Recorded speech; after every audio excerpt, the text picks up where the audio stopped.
Hi everyone, welcome to the very first episode of Rights for Women for 2022.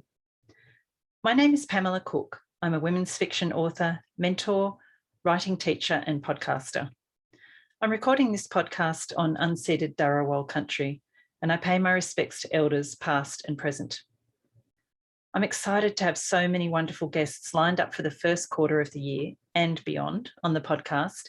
And if you'd like to hear more about who some of those people are, you can tune into the mini-sode that I released last week, which gives you a little sneak peek into who is coming up. A quick reminder that this is an adult podcast, and while it's mostly G-rated, there may be snippets that you'd prefer your children not to hear. Today's episode is primarily a craft of writing episode, and my guest is Lyn Yeowart. Apologies to Lyn too for incorrectly pronouncing her name, her surname in the intro, but I have got it right now. It's Lyn Yeowart. It was such a great chat, and Lyn and I could have talked all day. I felt like I'd met her a zillion times and we were best friends. We could have talked for so long about her writing and her debut novel, The Silent Listener. There's also quite a bit of heart of writing in this episode as Lyn chats about imposter syndrome and mustering the courage to put her work out into the world, something most writers like myself can totally relate to. I hope you enjoyed this chat. I hope you enjoy this chat with Lyn. Oh, and a little warning, there is a mild spoiler about the type of ending the book has. There's no specific details about the ending, just around the type of ending. So if you haven't read it yet and you think that may bother you, you might want to save this episode until you have finished this fabulous book. So grab a cuppa, sit back and enjoy my chat with Lyn Yeowart. I don't know how you feel, but I still am in this, almost honeymoon period, although, as I said, today is a year since it was published, and yesterday the new edition came out, so that's sort of been really lovely. But I still, kind of pinch myself. And I was talking to Nikki Gemmell. Nikki Gemmell, yeah. Yeah, so I always do that right. And I listened to her on your podcast. Yeah. And we were together on a panel together at Storyfest. That's right. Yeah, I saw that panel. Yeah, it was fantastic. Right, yeah, that's it. And she wrote to me the other day and said, I'm writing an article for the Australian about why particularly women, often some women take so long to get published. And so we sort of had a bit of a chat about this thing. And then, her whole thing, of course, around Dissolve is... Yeah. Which I haven't read, but I will. And it's such a common story. I know so many women who have gone through similar things. And I don't think Nikki said this in the interview, but what has really struck me when I've had conversations with women who have been, subsumed, to kind of use Nikki's word, is that they're not stupid women. They're smart, they're educated, they've got a lot of energy, they're good company. Like, there's nothing that you would say, I kind of understand why she might have been subsumed. These are smart, switched on women and who lived through that era, perhaps, of women's lib. Like I kind of did. I sort of was a teenager in the 70s, and so all that stuff was...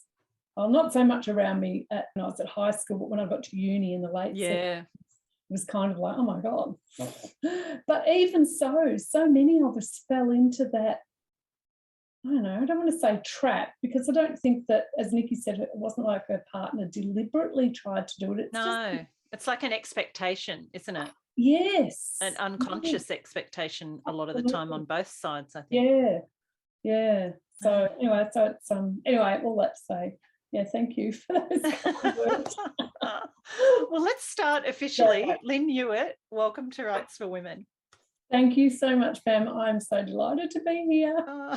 Well, I've been trying to tee this up for quite a while, and we ran out of time at the end of last year. So it's fantastic to have you here as the first podcast, episode for 2022. That's fantastic. Thank you. And I've just, as we were just saying, I've just finished very recently The Silent Listener. I held off reading it. I wanted to read it, very close to our chat, so it was all fresh in my mind. I don't know how it would ever not be fresh, because it is such a compelling, harrowing in very many ways, but just gripping book. So congratulations, like debut book as well, just absolutely fantastic. Oh, that's so nice. I was just saying also to you, I just can't, I still have not stopped, pinching myself and saying, oh my God, is this for real? Every time someone says something complimentary. So I hope I get used, well, maybe I hope I don't get used to it. I think it's just so lovely to hear compliments all the time. And yeah, I hope I never get used to it. No, may you never get used to it. So before we get going on, there's so many things I want to talk to you about regarding the book, in particular, some of the craft aspects of the book, which I really, really enjoyed and really struck me. But before we do that, perhaps if you can tell listeners what the book is about. The Silent Listener is a psychological thriller about about a family that's kind of drowning in lies and fear and deception and secrets. And it focuses on a young girl called Joy who has this strange form of synesthesia and loves words. And it's the story of how she comes to terms with, or maybe doesn't, come to terms with the trauma that she lives through as a child and the ramifications of that. And wrapped up in all of that is a girl who's gone missing, her father who's found dead when he's close to dying anyway, and it looks like it's murder, and an accident that happened a long time ago that nobody ever talks about. That's mine. Very well summed up, because there is so much going on, and I loved in particular the way you drew all those threads together so cleverly. I can't wait to find out a little bit more about how you did that. Right. But before we get on to that in detail, could you tell us also about your history in terms of your writing? Because this is a debut novel. We were just talking about we grew up, both of us, in the 70s. We were teenagers around that time. So it's taken you a while to get to the point to get your first book out. But what's been your history up until now with writing and publishing? I have made a very successful living out of writing and editing pretty much anything that you can think of. So it's for the very smallest things, I guess, I've ever written, titles for pieces of art and captions for art. Oh, wow. Through to textbooks, PhD theses, novels, poetry, corporate stuff like websites, policies and procedures, media kits, speeches for executives, award applications, you name it, I have written it and or edited it. And it provided me with a really good income. I'm not rich, but it's been a very steady and satisfying income, and I really, really enjoy it. But all along, all I've ever wanted to be all my life is a novelist. So it's taken me a long time to do it. And I look back and I think I should have done it then, I should have done it then, I should have done it then. But, we are just the people we are at every stage of our lives. And sort of echoing what Nikki said in the last episode. Was that the last episode of last year? Last year, yeah, it was. Yeah. Nikki Gemmell, yeah, for sure. Yeah. That idea that, Sylvia Plath talks about self-doubt being so crippling in terms of creativity. And that was me. That is me personified. And that is partly because of, without a doubt, the childhood I had, where I just wasn't encouraged to do anything. I was never seen as good enough at anything that I did, even though I was, I did pretty well at school academically, and I did pretty well at sport as well and things like that. But my dad just had this thing that pride comes before a fall. It was a very religious household. And that, women, especially females, and children, and especially females, were to be seen and not heard. Your opinion didn't count if you disagreed with somebody. Well, we didn't. There was no disagreement in our household. Mm. We were not allowed to disagree with our father. And this is interesting because I don't think I've talked about this in any other interviews. My mum and dad, when they had their 25th wedding anniversary, I was the only one of their children who was there because my siblings didn't want to be around my parents. And in Dad's speech, he said that he and Mum had never had a fight in their 25 years of marriage.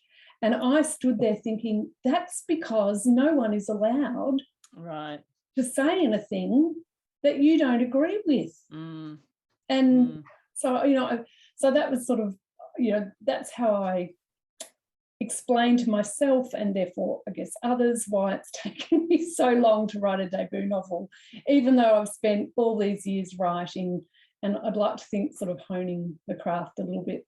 Yeah, it's really interesting, isn't it, the whole psychology around the whole self-doubt thing, because as you say, you have had a very successful career as a writer across a whole range of different, you know, genres and styles and everything, yet when it came to that much more personal creative process, that's when the self-doubt really kicked in.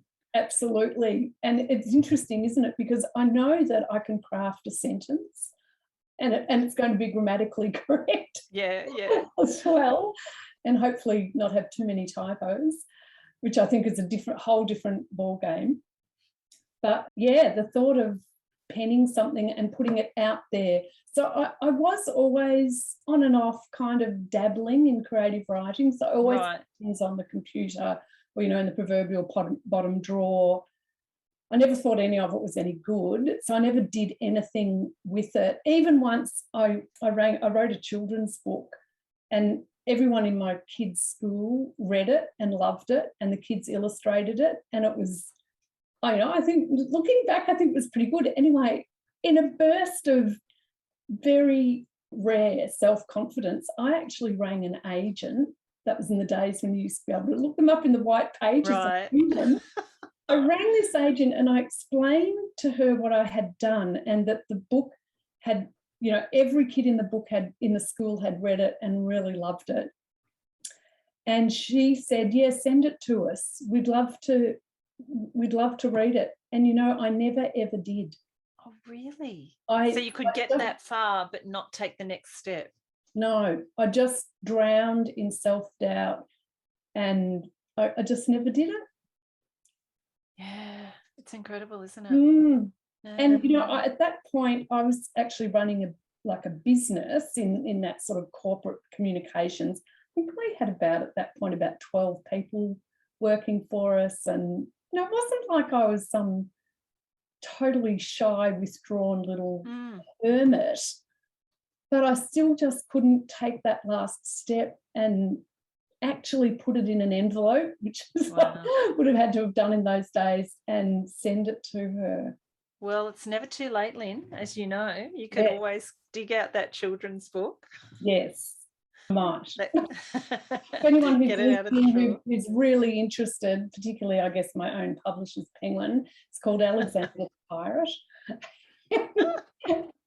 And it's full of amazing adventures, of course.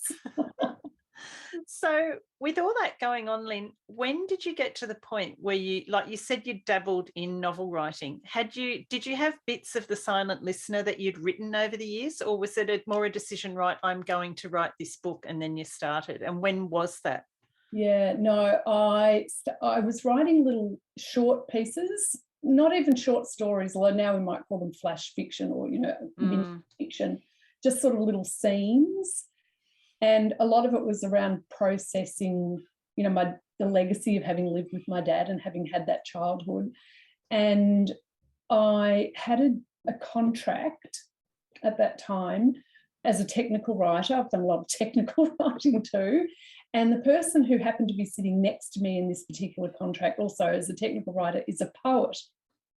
And so we started talking about our creative writing, and he said, oh, let's show each other some work. And I thought, because he had been published and won some awards and stuff like that. Anyway, I started showing him these pieces, and he was really complimentary, and he said, you should put all of them together and write a novel. And I thought, oh, wow, could I? And so I just kept writing, and that was about 20 years ago. And so I just kept writing and writing and writing. And then maybe about 11 or 12 years ago, I went and did a postgraduate diploma in creative writing at Melbourne Uni, and then I did a master's, followed that up with a master's in creative writing at Melbourne also. And at that point, sometime in all of that, I decided, yeah, I'm going to write a novel, and I'm going to start telling people I'm writing a novel. So I'm committed to owning it. Yeah. You know, that can be a good thing to do or a not so good thing to do. But anyway, I did it. And I had some great feedback from some of the lecturers at Melbourne, you know, including people like Arnold Zabel and Tony Birch. And that was very, you know, a much needed affirmation for me that someone, you know, of that caliber could say this is really good writing.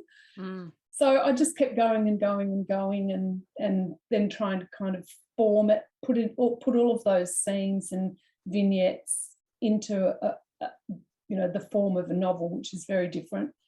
And then I went to some novel writing masterclasses run by Lyn Yeowart in Melbourne, and that was also very affirming. Met some other great writers from at every stage of the writing process, from emerging like I was with nothing published through to quite well-known authors.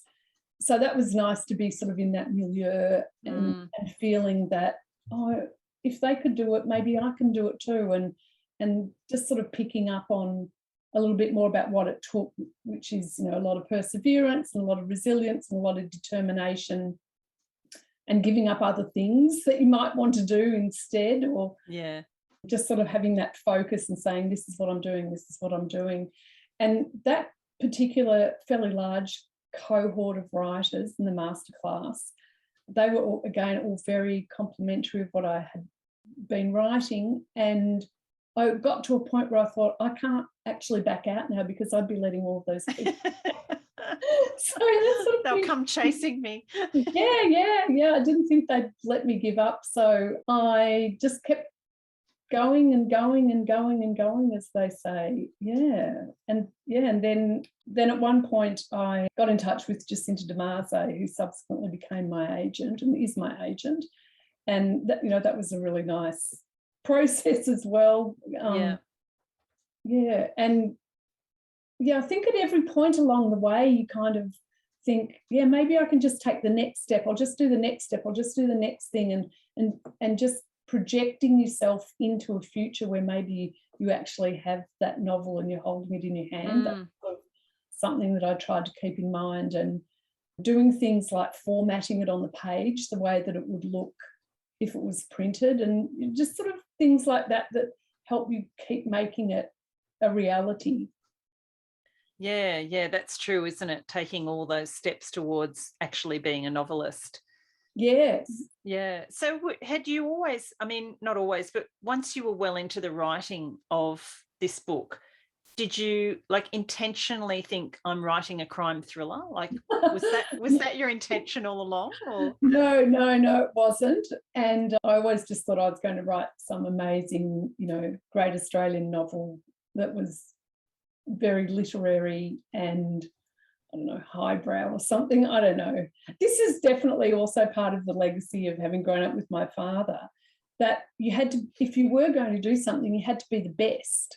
Right. And that if you weren't the best, then it wasn't good enough. So that also is a bit of a stumbling block, because I'm not going to write the best novel ever written in Australia. So therefore, kind of channeling my father, I'd be thinking, well, why do it then if it's not the best? So that was also a big stumbling block.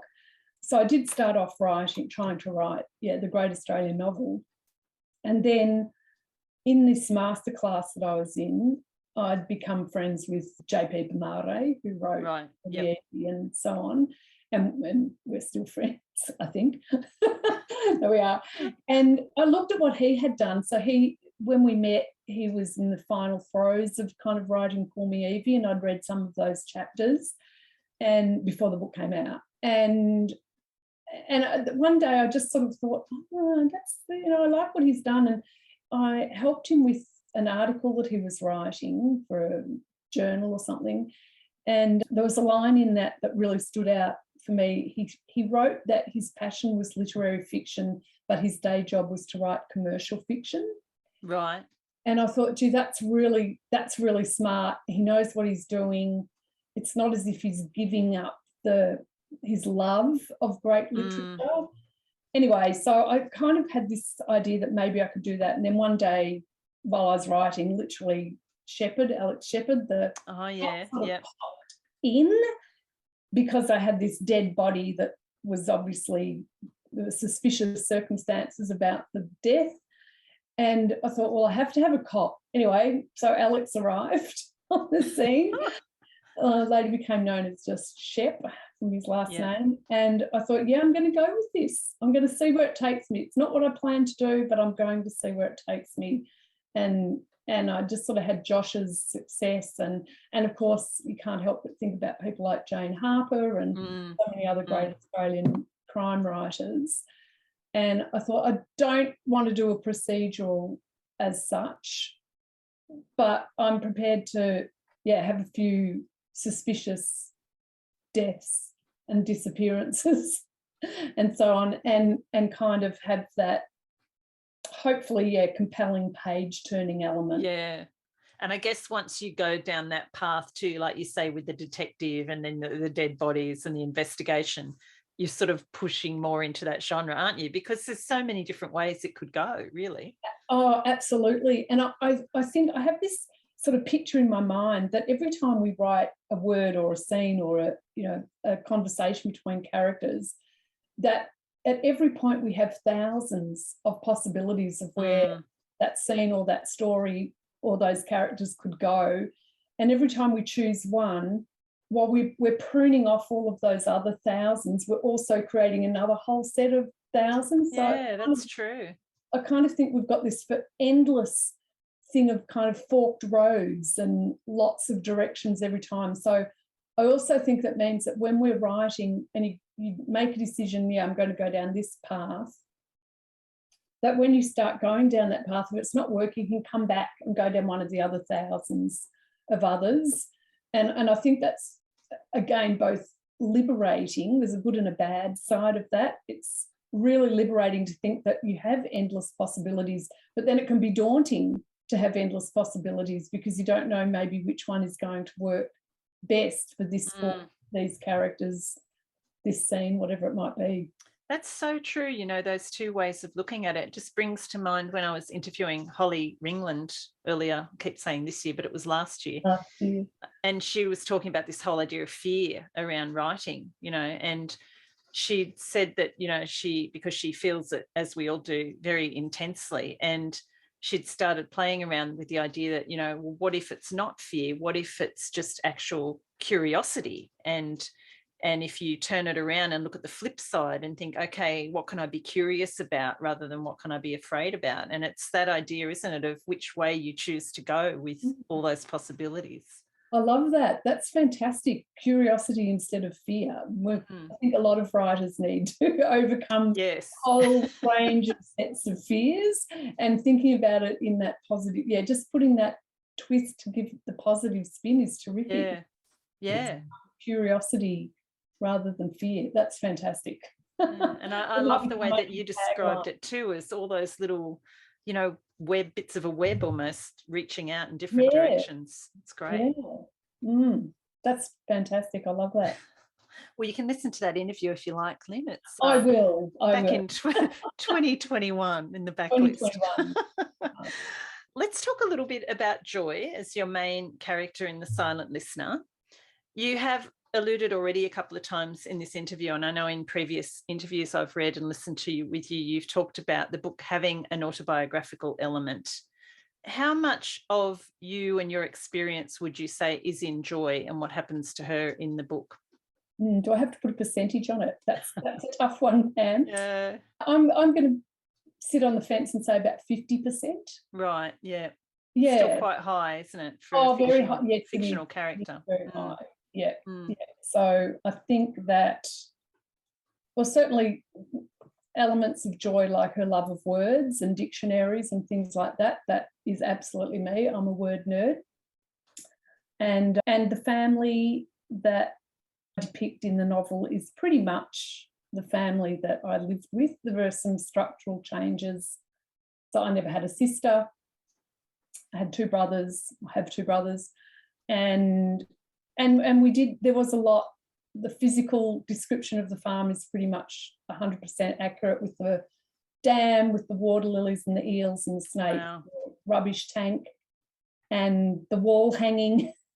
Oh, really? Oh, absolutely. That wall hanging was over the kitchen table. And yeah, I think the original Big Brother, that, Right.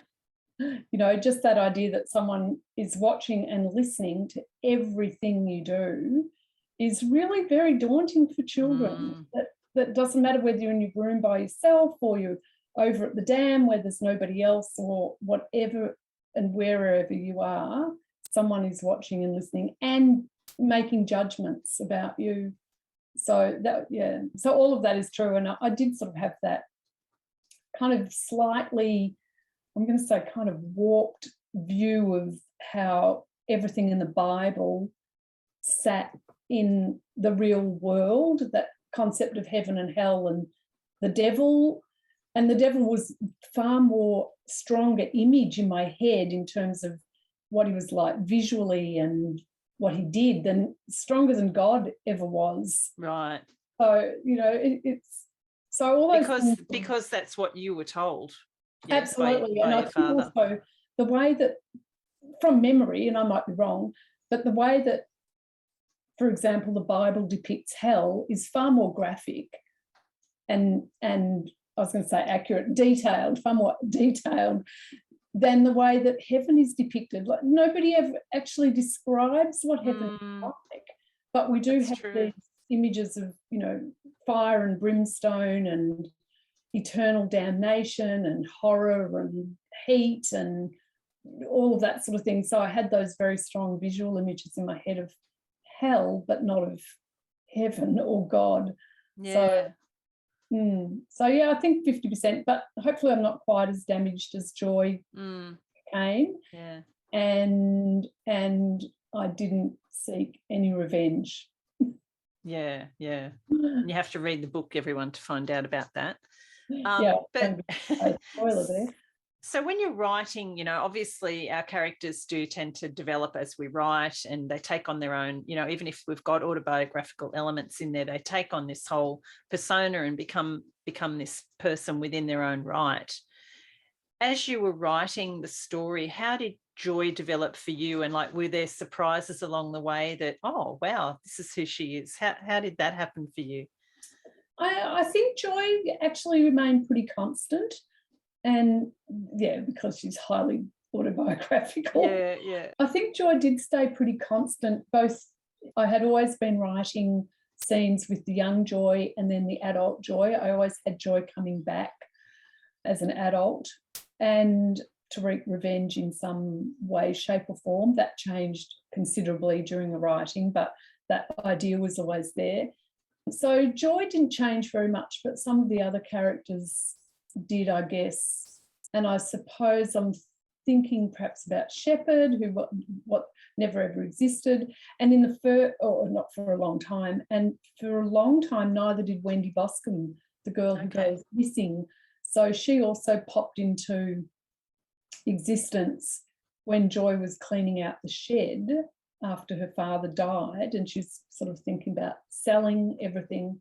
And she looked at the chest that had allegedly these expensive tools in it, and she thought, and you know, you're just writing, like your fingers are just moving and the words coming out on screen, and it seems such a sort of cliche falsehood that things just happen without you thinking about them. But honestly, I wrote this thing that the father had said that the tools in the chest would cost an arm and a leg.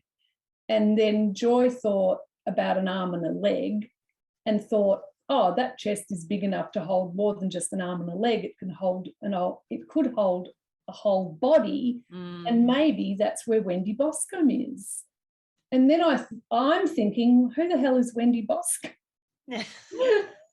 So then I did this whole thing about, okay, so let's just introduce this idea of this girl who's gone missing called Wendy Boscombe. And then I thought, oh, I have to go right back to the beginning and kind of thread that through. It can't just happen halfway through when she's clearing out the shed. And then the whole thing about Wendy Boscombe just grew and grew, and grew until it became quite pivotal. Yeah, a big part of the plot. So I want to get back onto joy, something about joy in a minute, but but that brings me to this point of all these different threads that you had, which I imagine, not ever having really written a crime novel, but are you sort of constantly going, when something like that comes up for you, do you stop at that point and go back and start threading that in and then get back to that point and move forward again? How did you handle that in your drafting and revision process? Yeah, really good question. I did a bit of both. So sometimes just think, oh, right, okay, I've got this character, Wendy Boscombe, who's gone missing. And sometimes I would just write a note. So I had this fool's cap notebook beside me, and I would just, if I thought, right, I need to do something in another time thread, or even in the same time thread, but back in scenes that I've already written, whether they occur chronologically before or after writing, I just make a note, right, must weave in Wendy Boscombe or whatever it might be, so that I wouldn't lose that idea in my head. And then maybe I would finish writing that scene and then think, okay, now I'm going to go back and pick up and work on that note. And then sometimes, of course, when I was working on that note, something else would happen. I'd think, all right, now I have to do that, and I'd write that down. So at one point, I reckon I had about 4 or 5 pages of these 1 or 2 line notes about things that I had to do. And then I thought I needed to get a little bit more organised with them, so I typed them, put them all into Word, and I put them into the relevant time thread. Oh, good idea. And then I kind of got to a point where I guess I had a complete manuscript, and I thought, right, now I'm just going to do each of these one by one. And as I did each one, I highlighted it in green to remind myself that I had done it. I kind of didn't want to delete it, just in case, I don't know why, just in case looking at it might have triggered something else. So I just highlighted it in green. And I didn't necessarily complete each of them in the order that they were in on that note, like, because it just didn't, I didn't have to do it that way. So I did. So I did a little bit of both, but sometimes I would think, right, I'm just going to go back and make that one change that I have to make back in chapter 2 to make what I'm writing in chapter 20. Because it's sort of the domino effect, isn't it? It can change everything about that thread and other threads as well. Yeah. And after I'd signed the contract with Penguin, Bev Cousins, my publisher there, made a pretty significant suggestion to the plot. And I was a little bit resistant at first, and because I thought it actually would change a little bit about who Joy was. And I said, let me go away and think about it. And she said, I don't think you'll have to make many changes to the actual manuscript, just maybe in the last quarter or so. Anyway, I went away and I said to her, rang her up a couple of days later, and I said, okay, I don't think I'll do exactly what you suggested, but what if I do this instead? And she said, oh, that's even better. Yeah, run with that. And she said, I still don't think it'll take you very long to do. And I kept track of how long it took me to do, because that's what I do for my clients. I write down how long it takes to do things. So I had started keeping track of how many hours I was working on it. And when I made that decision to when I'd sort of finished making all the changes that came out of that one change, I had done something like 400 hours of work. Oh, my goodness. I thought you were going to say maybe 40, maybe 400 hours. Because, and it's not to say that was the only thing I did. I kept making other, I kept doing other things, but I had this one big thing about Joy that I had to change. And so it changed nearly every piece of dialogue that she had. It changed. So it's really the big reveal at the end of the book. Okay. I'm going to keep you online when we say goodbye, because I want to know what that is. Yeah, okay. And so, and I just, I know I've talked about this before with other people too, that one of my all-time favourite books is Rebecca by Daphne du Maurier. Mine too. Absolutely love it. Yeah, and what I love about it, and there's lots of things I love, but one of the things I really love about it is how the characters' words in dialogue and so on, they have more than one meaning. So when you don't know the twist, you read it thinking it's, you just read it thinking, you know, A is the case. But when you find out what the truth is and you go back and read it, you think, yeah, okay, we just thought that's what they were referring to, but there's a different meaning. And it's not that the character has lied or deliberately tried to mislead, you know, in this case, most of them, the new Mrs. De Winter.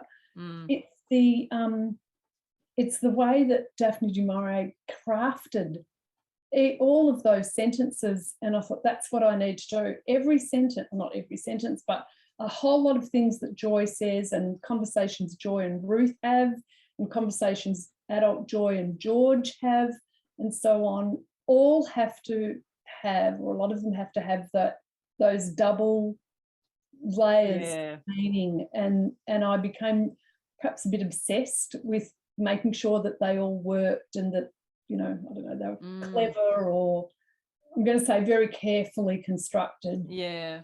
Thinking about things like the use of pronouns, perhaps, or people's names, or, you know, so I really tried to be, very careful about all of that. And it took a long time, Oh, that's amazing. It's great for people to hear that, I think, and to know how long this sort of stuff can take. And that was after you'd signed the contract. So this was in the revision process with Penguin.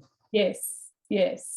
And to Penguin's credit, you know, when we signed the contract, actually before we signed the contract, and I was talking one night on the phone to Bev, first time we'd ever spoken, and she was already planning the publication schedule, and which was really amazing. Like, we didn't have a contract or anything at that point, but I was getting pretty excited. And I remember, so that was in about May of 2019, and then the book came out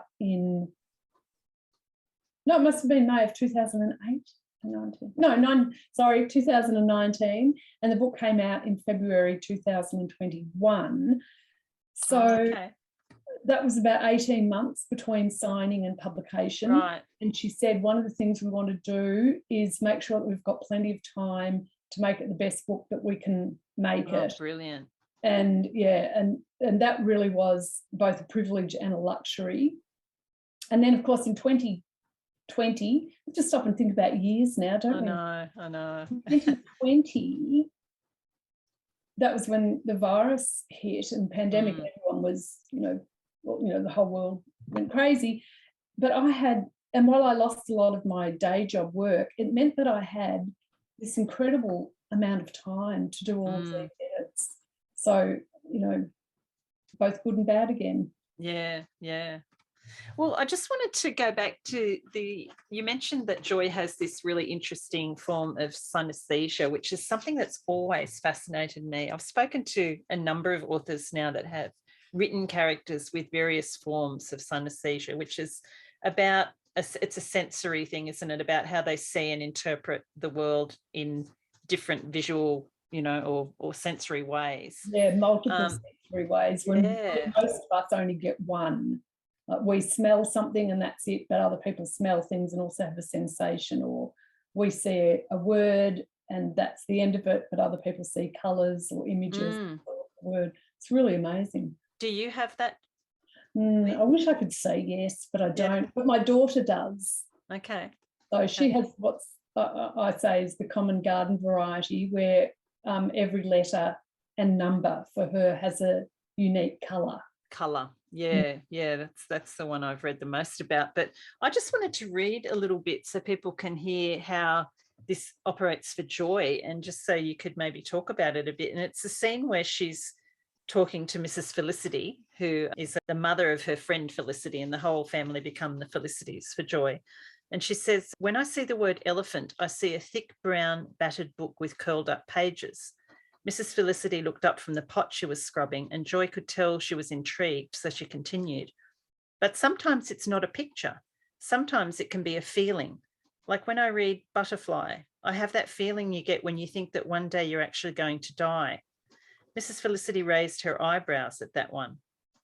"Is there something wrong with me? Well, Joy, I don't see any pictures when I see words, although I might think about what an elephant or whatever it is looks like.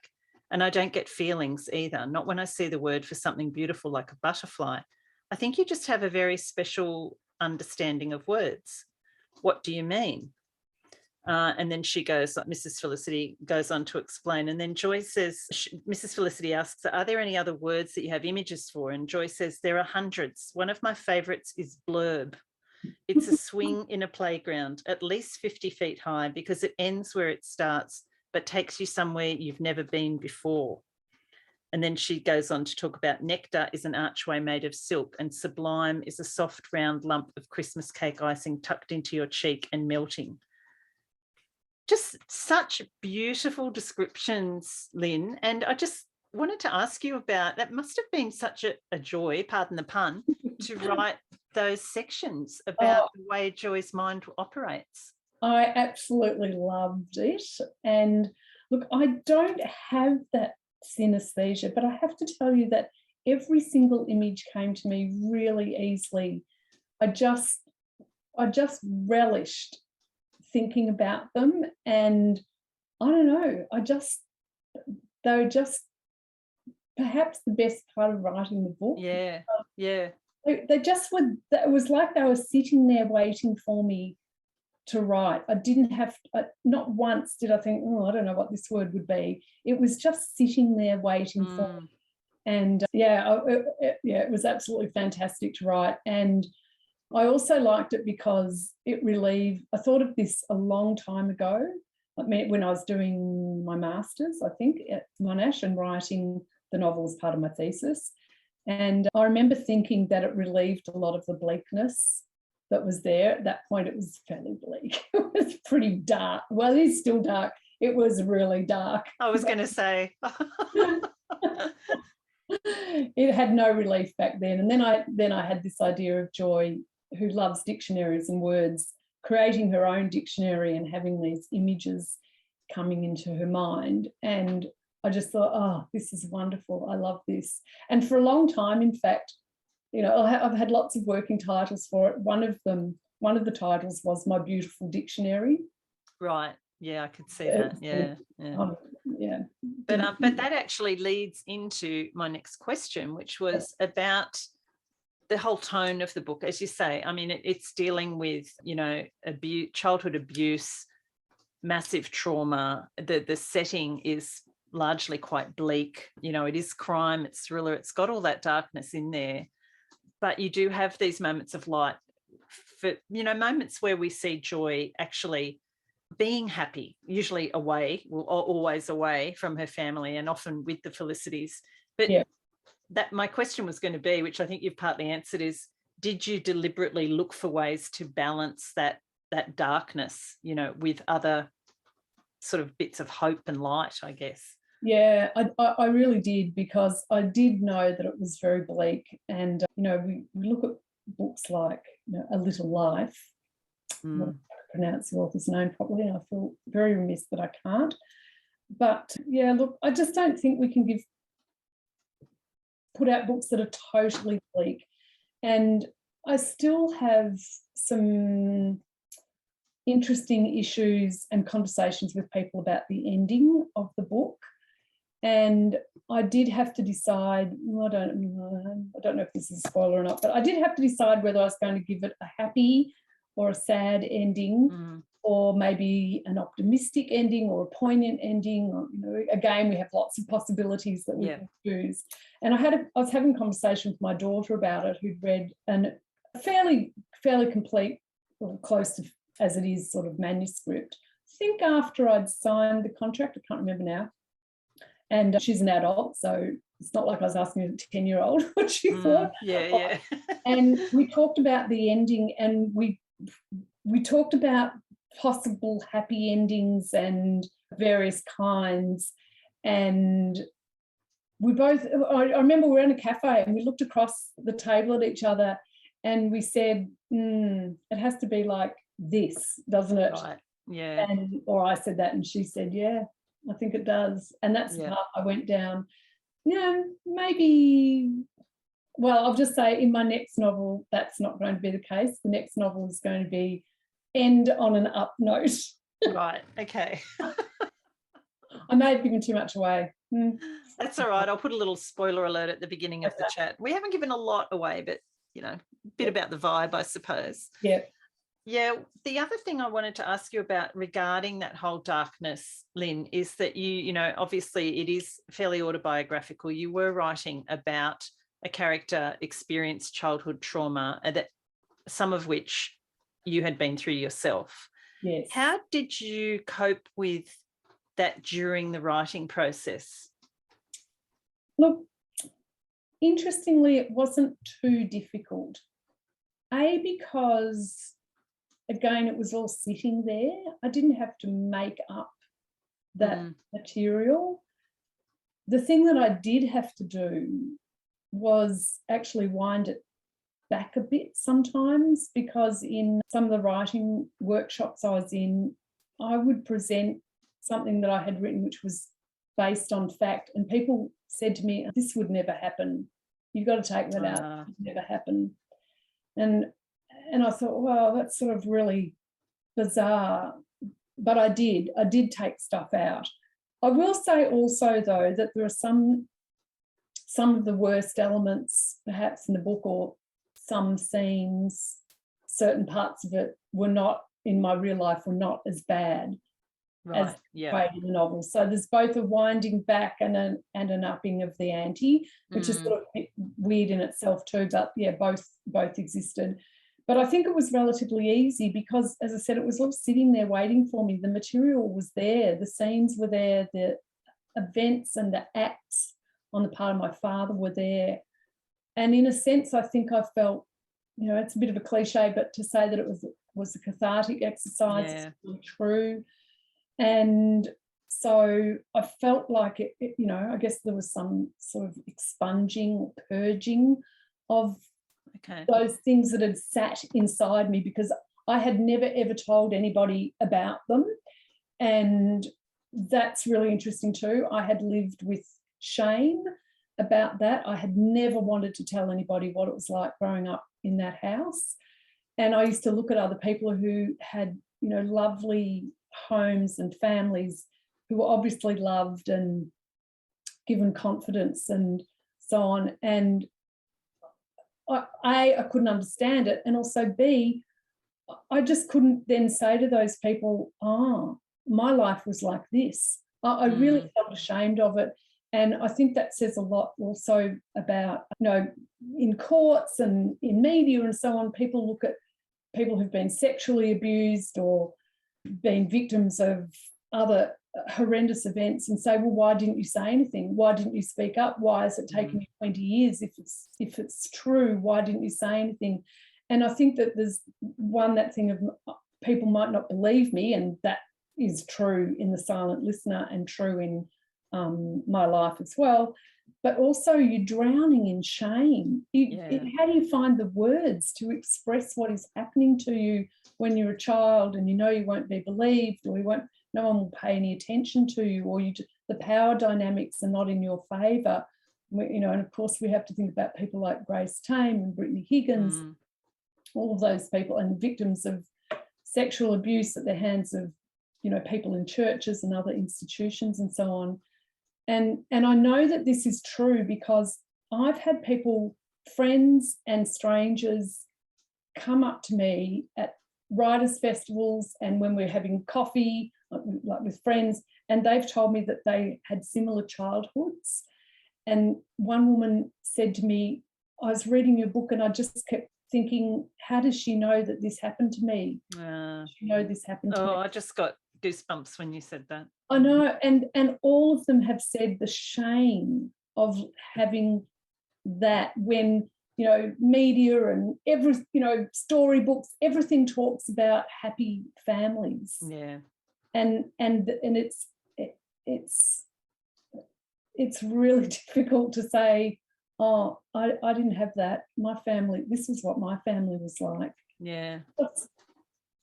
And so writing it must have been actually liberating in a way. It was. Putting it out, you know. Yeah, it's out there, and Yeah, and also, look, my dad died 20 years ago, and you know, I've changed too, because even as an adult, I felt sort of, you know, under his influence still while he was alive, and hard to kind of break free of all of that. And so it was really only after he died that I felt that I could become the person who I think maybe I should have been all along. Yeah. It's a weird thing, thinking and talking about. Yeah. Okay, I just want to go into just another craft issue before we talk about, because I know you've got some exciting news around the book as well. The other thing that really struck me about the writing of the book, Lyn, was the way that you used different voices, points of view. So we have, as you mentioned earlier, there's the younger Joy, there's the older Joy, Joy's written in first person from memory. I should know that. I've just finished it recently. We have George and Joy's mother, who about in past tense, because obviously that it's sort of flashbacks almost to their early years and their marriage as Joy was growing up. I felt more of a distance, I think a deliberate distance from those characters. And then there's Alex Shepherd, of course, who is the detective, and we get him in third person. Yes, I think. Correct. Yes. So I loved all those changes, because I think it gave each of the characters and each of those plot lines a real individuality. But how did you go about working out those, or how did you make those choices, those narrative choices? I think by luck more than anything else. I had always been writing young Joy in first person because of that sort of autobiographical thing. And then one day, I honestly can't remember when, I thought, I think I need to change to third person to give myself a bit of distance. Right. And because Joy isn't me, and there are things that are happening to Joy and things that she's thinking about and doing that Lyn never did do or think or behave that way. So I wanted to, create that distance between, you know, I always think we have sort of author, and then we have narrator, and then we have character, and they can all be the one, or they can be separated in, you know, different combinations. So I really wanted to separate author from character with young Joy. But when I started writing adult Joy, for some reason I wanted that in present tense, first person. I wanted that immediacy and that to be seeing inside her brain a bit more. And I also wanted, from a writing perspective, I wanted to be able to switch it, you know, move from one to the other, from this chapter to this chapter, and be consistent with the appropriate voice at that time. So hence also then we get Shepherd in, because he's in the same time frame as adult Joy, first person, present tense. I wanted to create him in third person, or sort of that omniscient narrator. Yeah. So that when I switched chapters, or, you know, switched heads and so on, I knew where I was, and I could hopefully have slightly different voice, or different enough voices, distinctive, and know where I was and what I needed to do in that chapter. Yeah, so I think, as I said, because I started writing child Joy in first person, that was a deliberate decision to change and see where that took me. And I remember actually Tony Birch saying that he had changed a whole novel from, I think, first person to third person, or present tense to past tense, or something like that. Yeah. And he had done it with a whole novel. And then I think I've got this right. And then he did it, and then he thought, nah, I think it needs to be like So you have to go down those paths, and then be prepared to backtrack if need be. Yeah, no, I agree. Well, I think it's for anyone listening who is, you know, if this is something that you think about with your own writing, you know, which point of view to use, which tense, which all that stuff, this is a great book to really have a look at it, because Lyn has got all those different voices and tenses in there, and I think it's really interesting to see the way that they can work together but also be separate. Yeah, that's good. Thanks. Yeah, I loved it. I have read the book, yes. And just before we get on to just a few other things about the book, the setting of the book, we can't leave without talking about the setting. You said you grew up on, a property very similar to the one in the book. That was in rural Victoria? Yes, in West Gippsland. Yes, West Gippsland. And it wasn't quite as remote as the house and the farm in The Silent Listener. We were probably only about 5 miles from the nearest town. Okay. But I went to a little primary school and then a slightly bigger high school. And yeah, you wouldn't have heard the neighbours scream, which was sort of fairly important for me. And it was a dairy farm for a long time. And my mum was a florist and did grow flowers. And so there was always that thing that we did have a beautiful, beautiful garden, or gardens, plural. There were gardens here, there and everywhere. And Mum was forever digging up new beds and, along the side of this shed, or take down this fence, move it, create another flower bed and plant 70 proteas. And it was really quite amazing. She was not only a very talented florist and businesswoman, but also unbelievable green thumb. So we had all these beautiful flowers around our house all of the time, which kind of, I always thought belied what was going on inside 4 walls. Yeah.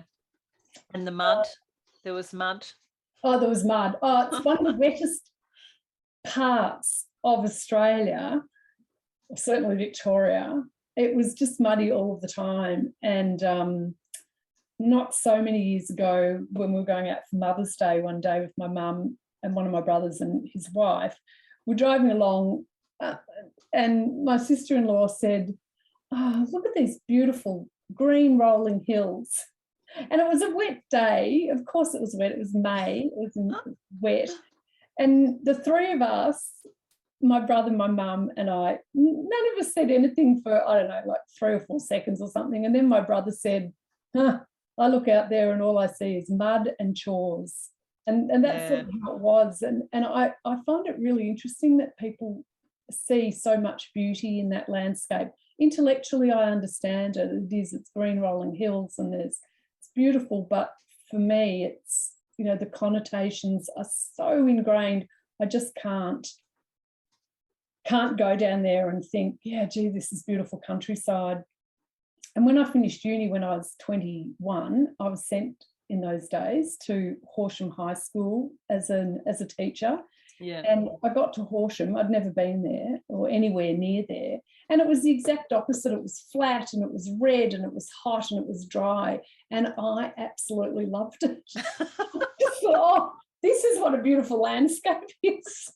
But of course, I'm sure there are people who grew up there who think, well, I'm sure there are people who grew up there who think it's beautiful, but I'm sure there are some who also, are kind of plagued by similar connotations that, the rest of us just don't have. Because it's your experience of that landscape, isn't it? And you were so entrenched in that and the day-to-day chores and your life there, which of course taints, the way that you see what's around you. Absolutely. It's a bit like when you smell something, it brings back the past to you so vividly. That's how I feel about the landscape. Yeah. Well, I could talk about this book non-stop, as you probably guessed, because I absolutely loved it. But it has been a year since it came out. Yes. It's been really interesting to watch, Lyn, from the outside, when the book came out. And I felt like it had a bit of a slow burn for a while, but that it almost, sorry again about the pun, because you know what I'm talking about, but then it's almost like it did ignite and just seemed to take off at some point. It was everywhere on social media. And just how has the experience been for you over the last 12 months? Yeah, it's been amazing and totally unexpected in terms of I had no idea about what I would have to do. And the whole thing with social media, like I was on LinkedIn and Facebook and, that sort of stuff. But this is a whole new ball game. And so I've learned a lot, but I feel like I am living the dream that I'm not wealthy from it, of course, But, you know, I've been to writers' festivals. I had a fantastic launch. I was very lucky with all the timing around COVID and regulations and so on. An absolutely amazing launch with over 100 people.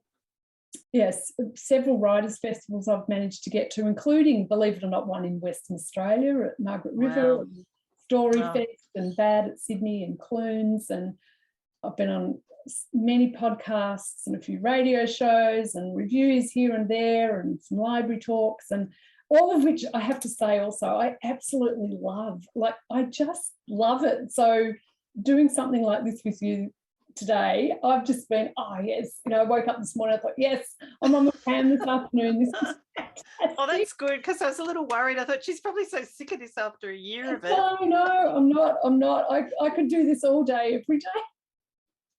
Which I don't know. Somebody will say that means something. I don't know what, but anyway, I really love it. And I just have it's been fantastic. And Danuka McKenzie, I'll do a big shout out to her, whose debut novel, The Torrent, comes out today as well. Yes. We've been, and I met at BAD Sydney in December, and I told her that today is also the anniversary of The Silent Listener coming out. So we have this sort of thing of, we had, twin debut dates, birthday dates for our novel. So, and I told her, hang on, you're in for, an amazing ride.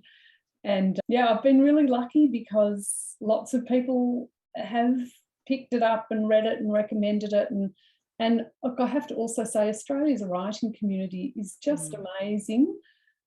So supportive in so many ways. I've made so many, met people and felt, half an hour later that we're friends and we'll be friends for life. Yeah. And I've really been blown away by the generosity of people reading it, reviewing it, recommending it, being on panels with me, interviewing me. Just incredible generosity and a shared, I guess, love for what it is that we're doing, and for books and the ideas that books can provide, and the escapism and the joy, and even sometimes the bleakness or the poignancy, all of those range of emotions that we can experience when we read. But Australia's writing community, I just think, is amazing, and I'm so pleased, proud, honoured, all of those things, that people have, so willingly accepted me into that cohort of amazing people. I've always had writers up on a pedestal. Never, thanks Dad, never really believed that I would be one, but so to be here now is just a total thrill. Good for you. It's brilliant. It is out in a B format now, Lyn, I believe. Yes, it is out in a B format as of today. So I didn't really understand whether that was a good thing or a bad thing. But anyway, Bev at Penguin and other people at Penguin assure me it's a really good thing to have been brought out in a B format. So it's a lot lighter and smaller and cheaper. Pardon? Same cover? Slightly revamped. I'll show you. Oh, yeah, a little bit lighter. Yeah, a little bit lighter. My name's larger. There, I'll hold the original up while you've got that one there. Yeah, my name's larger. The thistles on the front have gone. We thought we'd sort of make it a little bit cleaner, but they survived on the spine. We've rewritten the blurb. Okay. And we got rid of the one typo that we found, and then someone pointed out, I've got a typo in the acknowledgements. It's got to be at least one. Yeah, that's right. And another friend of me pointed out a slight error I'd made in how we use telephone messages, I'm just going to say, in the 1980s. So I'd used something that's a bit more in the future. Anyway, so we fixed that up too. Oh, it's good to have friends that read that closely. Yes. Thanks, Ross.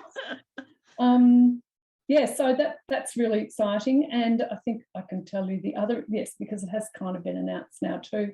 Oh, good. The other really exciting news, is that it's been optioned for a screen adaptation. And so that actually happened quite some time ago, but we kept, and the person who bought it, the company that bought it, is in Sydney, and we kept wanting to make an announcement in Sydney, but of course I just haven't been able to get to Sydney, and it's too difficult to plan where are we going to have it, how many people will we invite, etc. But Deanne Weir, who's the main person who's bought it, who's an amazing philanthropist and wonderful human being, who is chair of Sydney Film Festival and chair of several other boards and amazing things, has also gone into partnership with Olivia Humphrey, who was the founder of a streaming platform called Canopy, spelt with a K, which really took off. And she has, I think a year or two ago, sorry, Olivia, sold Canopy, and she was in LA with that, came back to Australia, and Olivia and Deanne have joined forces to create a group called Storied, Storyd. One of the first feature films they're doing is Run Rabbit Run, which was written by Hannah Kent. Yes, yep. And they've been involved in lots of others, like the Prynie Fisher Crypt of, I forgot what it's called. Anyway, the Prynie Fisher movie that came out a little while ago, and several other really good movies like I Am Woman and so on. Anyway, they've optioned The Silent Listener, and we're sort of in the process of putting together a treatment for it. They're very keen, very, very keen for it to go ahead. So that's amazing. That's so exciting. Congratulations. Yeah, thank you. Thank you. That's brilliant. Oh, that's amazing. And you are obviously working on another book, Lyn? Yes, well? I am. I signed a 2-book deal. Right. Penguin, thank you. Penguin, it's been amazing. And yes, I'm into the second novel, which is also based on real events, but not my own, those of a friend of mine, and also those of many, many, many other women during what was called the baby scoop era in America, where unmarried women were often coerced to give up their children simply because they were unmarried. So I've done a whole lot of research about it, and it's another psychological thriller. So at its core, I guess, a very important social issue about how women of a certain, well, not of a certain kind, but who were pregnant, basically. Very important social issue, but again, wrapped up as a psychological thriller with issues of, truth, identity, etc. There's a couple of murders in there again, multiple points of view. She says with a big smile on her face. Yeah, no, sometimes I think I've bitten off more than I can chew, but I have learned, if nothing else, you just keep going and going and going and going and going. Yeah, yeah. And had you started that prior to signing the contract with Penguin? No, I hadn't. I had a couple of other ideas, but Penguin said, no, go with this one. So I said, all right, that's fine. So, okay. I think I've got about 3 or 4 more ideas sitting here, and hopefully I'll be able to get around to doing all of them. Sure you will. Well, congratulations, Lyn. It's been so fantastic to chat to you, and I really, as I said, I loved the book. I can see why it's doing so well and why it's being optioned for film and all those things. So well done, and good luck with the new one. Oh, thank you, Pam. As I said, I was just woke up this morning, I thought, yes, got Pam today, although we nearly didn't. But that's another story. I know, that is another story. This has been fantastic. And I think everything that you do and the podcast does for writers, especially women, and promoting not just the book, but the craft of writing is so important. And it's so good for us to hear what other writers are doing and thinking, and that, the self-doubt and the need to keep going and the tips that you've given writers and all of that sort of thing. So valuable and wonderful. I think you do a great job too. So thanks, Lyn. That's so good to know. Thank you. Where can people find you online before we let you go? Instagram, Twitter, LinkedIn, Facebook, and I've got a website, which is lynyeowart.com. Yeowart, sorry, I pronounced your name incorrectly. Oh, that's fine. It doesn't bother me at all. And I'm just going to do a little plug. I've been longlisted for this little prize in the UK where the book has come out. And now to win, if that's at all possible, it's totally up to how many votes the book gets. So if you go to my website, this is probably the easiest way of doing it. On the landing page, on the home page, there's a little button that says vote now or vote here or something like that. And if you click on it, it takes you to the website, and you just enter your name and your email address and press submit. And so I'd really love it if people would do that, because it's the only Australian book that's been launched. Oh, wow, that's amazing. Yeah, so I think, I think it's sort of for books that might have in the UK kind of gone under the radar a little bit, but kind of trying to help promote. I think that's it. And so thanks to Joffy Books, my publishers in the UK. And yeah, if people are happy to vote for it, that would make my day also.